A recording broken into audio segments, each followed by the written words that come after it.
दोस्तों नमस्कार। आपके अपने YouTube चैनल बातें साहित्यिकी पर आप सभी का एक बार पुनः हार्दिक स्वागत। मित्रों, आज के इस वीडियो में हम एक मॉक टेस्ट लेकर आए हैं जो हिंदी साहित्य के इतिहास पर आधारित है। हिंदी साहित्य के इतिहास के आदिकाल पर आधारित कुछ प्रश्नों को हमने इस मॉक टेस्ट में सम्मिलित करने का प्रयत्न किया है। आइए प्रारंभ करते हैं। पहला प्रश्न है, पुष्य कवि को भाखा की जड़ किसने कहा है? और विकल्प हैं शिव सिंह सेंगर, मिश्र बंधु, ग्रियर्सन अथवा विकल्प 4 शुक्ल।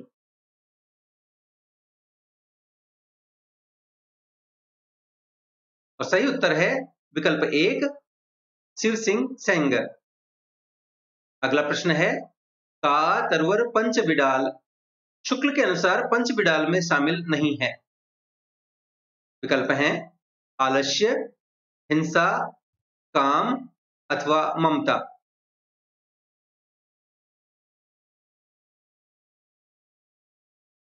और सही उत्तर है विकल्प 4 ममता। मित्रों, पहले प्रश्न में भाखा की जड़ पुष्य कवि को शिव सिंह सेंगर ने कहा था।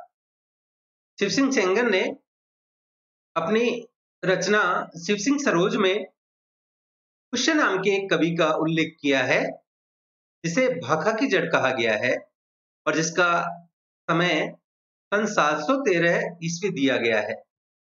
पर न तो इस कवि की कोई रचना मिलती है और न यह अनुमान हो सकता है कि उस समय हिंदी भाषा प्राकृत अथवा अपभ्रंश से पृथक हो गई थी। मित्रों, शुक्ल जी ने अपने ग्रंथ हिंदी साहित्य का इतिहास में का तरवर पंच बिडाल का उल्लेख किया है। हिंदी साहित्य के इतिहास के आदिकाल के दूसरे प्रकरण में रहस्यवादियों की सार्वभौम प्रवृत्ति को बताते हुए शुक्ल जी लिखते हैं कि सिद्ध लोग अपनी वाणियों के सांकेतिक दूसरे अर्थ भी बताया करते थे, जैसे का तरवर पंच बिडाल। पंच बिडाल बौद्ध शास्त्रों में निरूपित पंच प्रतिबद्ध आलस्य, हिंसा, काम, चिकित्सा और मोह बताए गए हैं। तो इस प्रकार दिए गए प्रश्न में विकल्प 4 ममता सिद्धों द्वारा बताए गए बौद्ध शास्त्रों में उल्लेखित नहीं है। अगला प्रश्न है, नाथपंथी निम्न में से किस बात पर जोर नहीं देते थे? विकल्प हैं योग मार्ग, गुरु महिमा, पिंड ब्रह्मांडवाद अथवा विकल्प 4 ज्ञानवाद।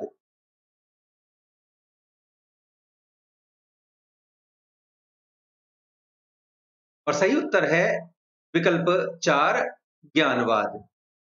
अगला प्रश्न है, अपभ्रंश भाषा का प्रथम रास काव्य कौन सा है? विकल्प हैं संदेश रासक, उपदेश रसायन रास, रेवंतगिरी रास अथवा नेमिनाथ रास।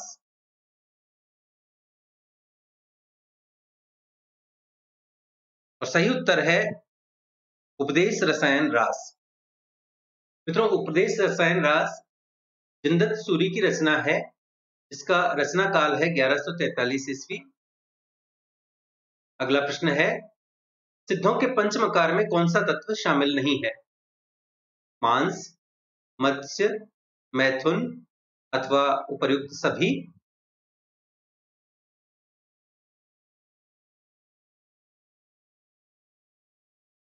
मित्रों, सही उत्तर है विकल्प 4 उपर्युक्त सभी। मित्रों, सिद्धों में पंचमकार अर्थात तंत्र क्रिया के 5 स्तंभ हुआ करते थे। मांस, मत्स्य, मुद्रा, मदिरा और मैथुन, ये तांत्रिक क्रिया के पंचमकार हैं। मित्रों, बिना इन पंचमकार के सम्मिलन से सृष्टि में जीवन का संचालन असंभव है। अतः प्रस्तुत प्रश्न में दिए गए तीनों विकल्प मांस, मत्स्य, मैथुन ये पंचमकार में सम्मिलित हैं। अगला प्रश्न है, आदिकाल को जय काव्य काल नाम किसने दिया? विकल्प हैं कमल कुलश्रेष्ठ, हरिश्चंद्र वर्मा, रामशंकर शुक्ल रसाल अथवा सुमन राजे।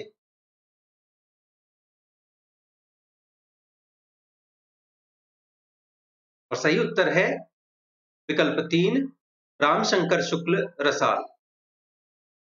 मित्रों, रामशंकर शुक्ल रसाल अपनी पुस्तक साहित्य प्रकाश के प्रथम अध्याय में जय काव्य के बारे में कहते हैं कि हिंदी साहित्य का प्रारंभ यद्यपि काव्य शास्त्र के रीति ग्रंथ से ही होता है, किंतु यदि विचार करते हुए वास्तव में देखा जाए तो यही कहना पड़ता है कि हिंदी साहित्य का उदय जय काव्य से ही हुआ है। इसका प्रधान कारण यही जान पड़ता है कि हिंदी भाषा के प्रारंभिक काल अर्थात 900 से 1100 संवत तक में देश और समाज की परिस्थितियां ही ऐसी थीं कि उस काल के कवियों एवं लेखकों को उनसे प्रभावित होना तथा उनके अनुकूल ही रचना करना अनिवार्य हो गया। तो इस प्रकार स्पष्ट है कि आदिकाल को जय काव्य काल का नाम दिया रामशंकर शुक्ल रसाल ने। अगला प्रश्न है, इतिहास लेखन की पद्धति कालानुक्रम पद्धति का सबसे पहले किसमें प्रयोग मिलता है? विकल्प हैं Shiv Singh Saroj, the modern vernacular literature of Hindustan, the la literature Hindui ए हिंदुस्तानी अथवा मिश्र बंधु विनोद। और सही उत्तर है विकल्प 2 the modern vernacular literature of Hindustan. मित्रों, the modern vernacular literature of Hindustan sir George Abraham Grierson द्वारा लिखी गई थी। अगला प्रश्न है, गंगा जमुना माजे बहई रे नाई प्रस्तुत पंक्ति किसकी है? विकल्प हैं गोरखनाथ, सरहपा, डोंभिपा अथवा विकल्प 4 कण्हपा।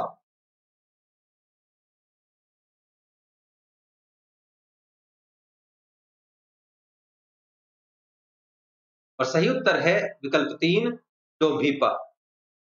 अगला प्रश्न है, कण्हपा पांडित्य और कवित्व में बेजोड़ थे। प्रस्तुत कथन किस विद्वान का है? विकल्प हैं शुक्ल, रामस्वरूप चतुर्वेदी, राहुल सांकृत्यायन अथवा विकल्प 4 धीरेन्द्र वर्मा।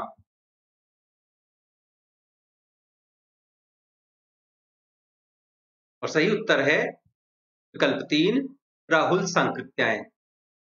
अगला प्रश्न है, सिद्धों की भाषा कहलाती है?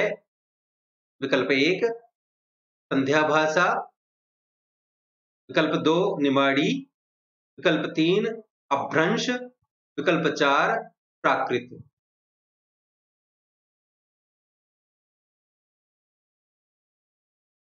और सही उत्तर है विकल्प 1 संध्या भाषा। अगला प्रश्न है, योगचर्या किसकी रचना है?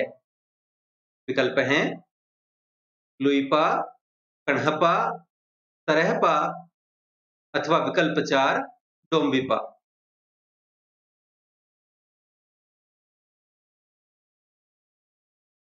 और सही उत्तर है विकल्प 4 डोंबिपा। अगला प्रश्न है, चर्या पद किसकी रचना है? विकल्प हैं सरहपा, शबरपा, कण्हपा अथवा लुइपा।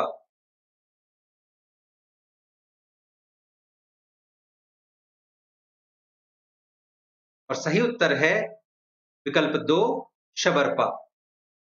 अगला प्रश्न है, आक्रोश की भाषा का पहला प्रयोग सरहपा में ही मिलता है। प्रस्तुत कथन किसका है? विकल्प हैं बच्चन, शुक्ल, रामस्वरूप चतुर्वेदी अथवा डॉक्टर नगेंद्र।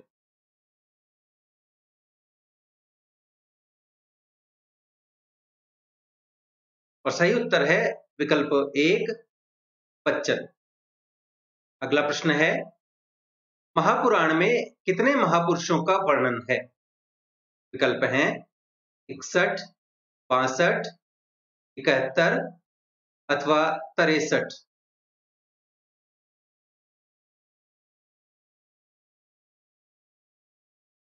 और सही उत्तर है विकल्प 4 63।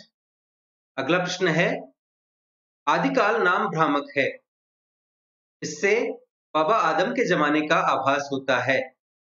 निम्न कथन है डॉक्टर नगेंद्र का, बच्चन सिंह का, शुक्ल का अथवा हजारी प्रसाद द्विवेदी का।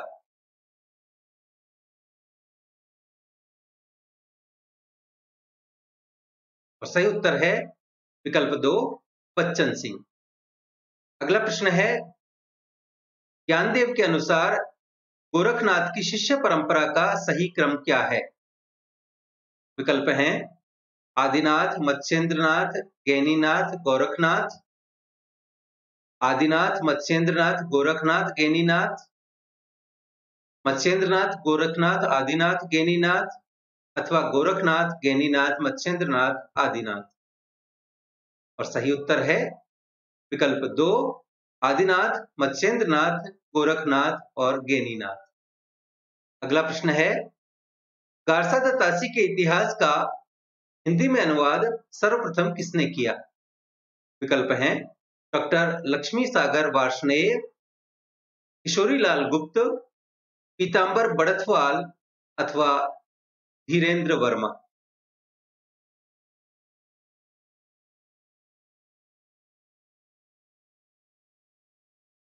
और सही उत्तर है विकल्प 1, डॉक्टर लक्ष्मी सागर वार्ष्णेय। अगला प्रश्न है, सिद्धों की भाषा को संध्या भाषा नाम किसने दिया? विकल्प हैं भोलानाथ तिवारी, हरदेव बाहरी, मुन्नी दत्त अथवा अद्यवज्र और विकल्प 4, सुनीति कुमार चटर्जी।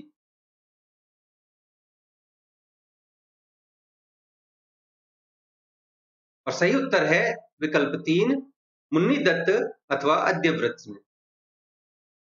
अगला प्रश्न है, दोहा कोश में किसके दोहे संग्रहित नहीं हैं? विकल्प हैं कण्हपा, तिल्लोपा, सरहपा अथवा लुइपा।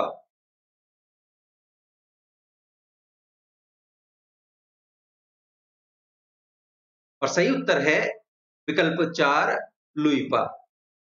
अगला प्रश्न है, नाथों में रसायनी थे। विकल्प हैं जड़ भरत, सत्यनाथ, नागार्जुन अथवा हरिश्चंद्र।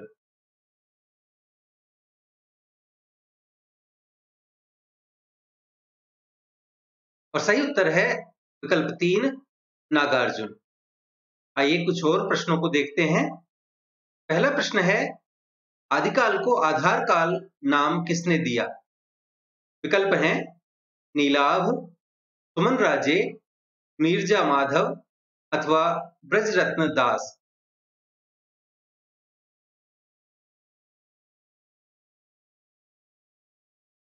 और सही उत्तर है सुमन राजे। अगला प्रश्न है, कीर्तिलता और कीर्ति पताका की रचना किस भाषा में हुई है? विकल्प हैं संस्कृत, अवहट्ट, पाली अथवा प्राकृत।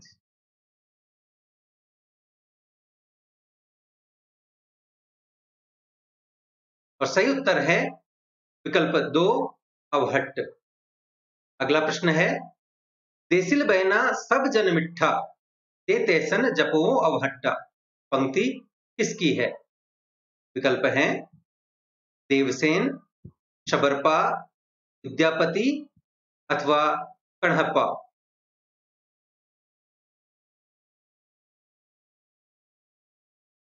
और सही उत्तर है विकल्प 3, विद्यापति। अगला प्रश्न है, इनमें से कौन असंगत है? विकल्प हैं जो इंदु परमात्मा प्रकाश, राम सिंह पाहुड़ दोहा, अब्दुल रहमान संदेश राशक और पुष्पदंत पौंचर्यु।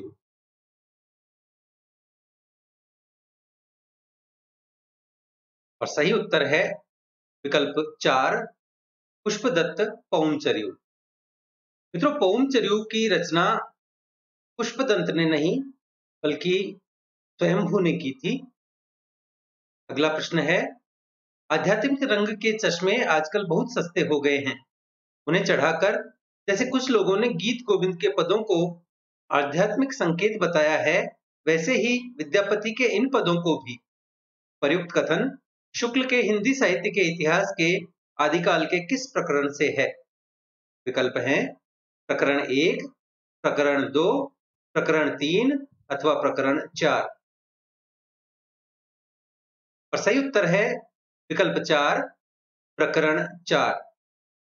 अगला प्रश्न है, प्राकृत व्याकरण के रचयिता कौन है? विकल्प हैं पुष्पदंत, हेमचंद्र, लक्ष्मीधर अथवा राम सिंह।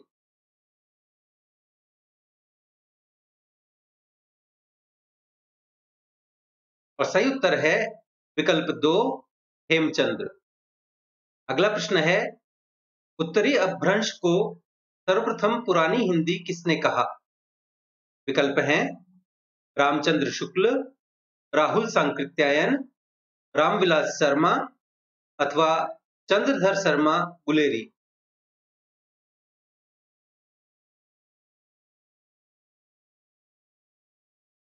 और सही उत्तर है विकल्प 4, चंद्रधर शर्मा गुलेरी। मित्रों, यहाँ गलती से राहुल सांकृत्यायन को टिक लग गया है। सही उत्तर है विकल्प 4, चंद्रधर शर्मा गुलेरी। अगला प्रश्न है, मिश्र बंधुओं ने प्रारंभिक काल की समय सीमा मानी है।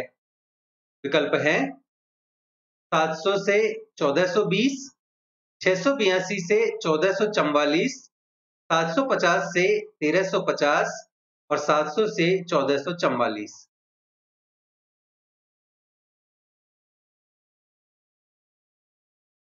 और सही उत्तर है विकल्प 4, 700 से 1444। अगला प्रश्न है, अपनी किस रचना को विद्यापति ने कहानी कहा है?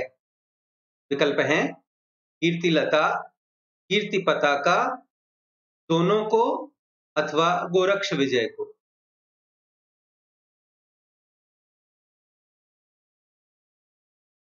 और सही उत्तर है विकल्प 1, कीर्तिलता को।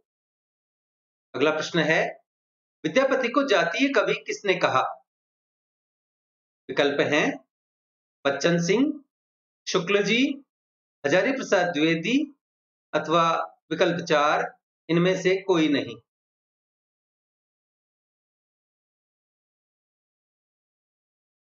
और सही उत्तर है विकल्प 1, बच्चन सिंह। अगला प्रश्न है, आचार्य शुक्ल ने वीर गाथा काल का प्रारंभ माना है। मित्रों, यहाँ विकल्पों में ईस्वी के स्थान पर संवत पढ़ा जाए। संवत 973, संवत 1050, संवत 993, संवत 1375।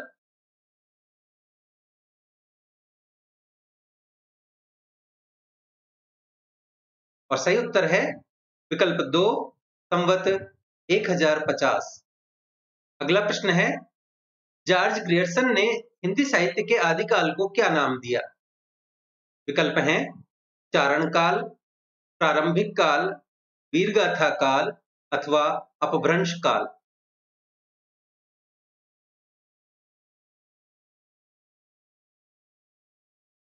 और सही उत्तर है विकल्प 1, चारण काल। अगला प्रश्न है, लौकिक साहित्य किस काल के अंतर्गत आता है? विकल्प हैं आदिकाल, भक्ति काल, रीति काल अथवा आधुनिक काल।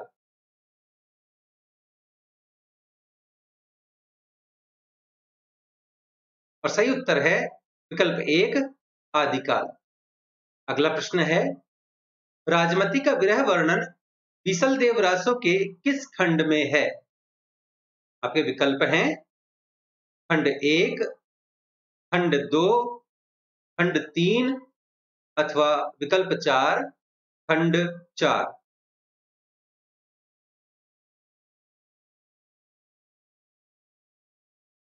और सही उत्तर है विकल्प 3, खंड 3।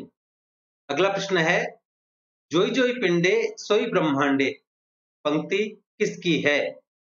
विकल्प हैं विद्यापति, लुईपा, गोरखनाथ अथवा कण्हपा।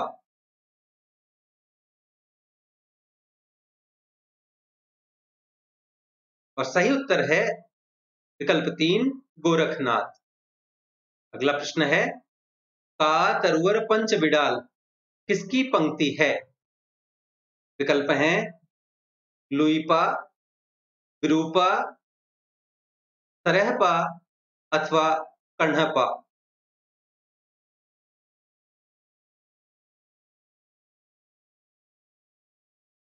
और सही उत्तर है विकल्प 1 लुईपा। अगला प्रश्न है शिव सिंह सेनगर ने हिंदी का प्रथम कवि किसे माना है? विकल्प हैं स्वयंभू, चंदबरदाई, सरहपा अथवा पुष्य या पुंड।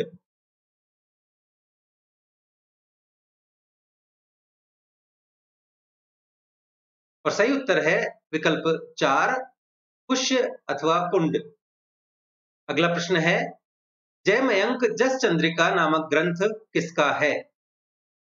विकल्प हैं भट्ट केदार, मधुकर कवि, श्रीधर अथवा इनमें से कोई नहीं।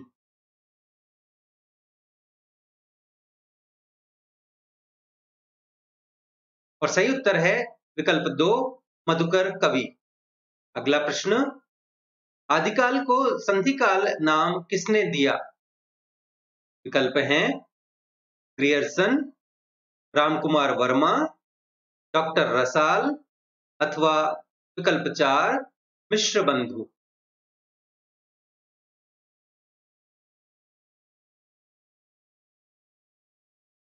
सही उत्तर विकल्प 2 रामकुमार वर्मा। अगला प्रश्न नाथ पंथ सिद्धों की परंपरा से ही छटकर निकला है, इसमें कोई संदेह नहीं, ऐसा किसने कहा था? विकल्प हैं हजारी प्रसाद द्विवेदी, रामचंद्र शुक्ल, गणपति चंद्र गुप्त अथवा राम स्वरूप चतुर्वेदी।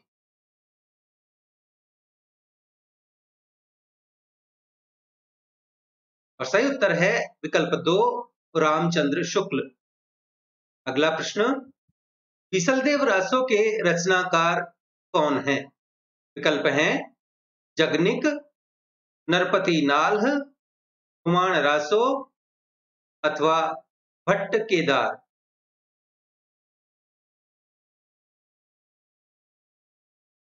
और सही उत्तर है विकल्प 2 नरपति नाल। तो मित्रों ये थी आज की प्रश्नोत्तरी मॉक टेस्ट, जिसमें हमने कुल 41 प्रश्नों को शामिल किया जो हिंदी साहित्य के इतिहास के आदिकाल से थे। आशा है आपको हमारा यह प्रयास पसंद आया होगा। वीडियो को लाइक करें, अपने मित्रों के साथ साझा करें। पीडीएफ तथा अन्य सहायता के लिए हमसे टेलीग्राम पर जुड़ें और इसी प्रकार मॉक टेस्ट तथा विभिन्न साहित्यिक रचनाओं से संबंधित वीडियोज के लिए देखते रहें बातें साहित्य की। धन्यवाद।